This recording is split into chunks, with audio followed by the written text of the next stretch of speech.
सन 1985 में जब सियासत में आया इस हल्के की, तब मैंने 40 साल का, मैं टेक्सलावा में किसी को जानता नहीं था, लोग मुझे नहीं जानते थे। एक यहाँ भट्ट साहब को मैंने भी देखा, इनकी फैमिली को मैंने किसी हवाले से जानता था, बाकी मैं नहीं जानता था। वो भी इनके बुजुर्ग कत्ल हुए तो मेरे वालिद साहब ने मदद की, तो उस हवाले से मैं जानता था,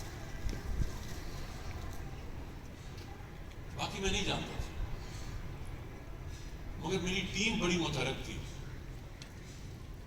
मेरे मुकाबले में 2 मुकामी लोग जो कि बहुत ही बाइज्जत भी थे और बहुत जाने पहचाने भी थे, डॉक्टर कमाल साहब जमात इस्लामी के और सफदर शाह साहब, अल्लाह ताला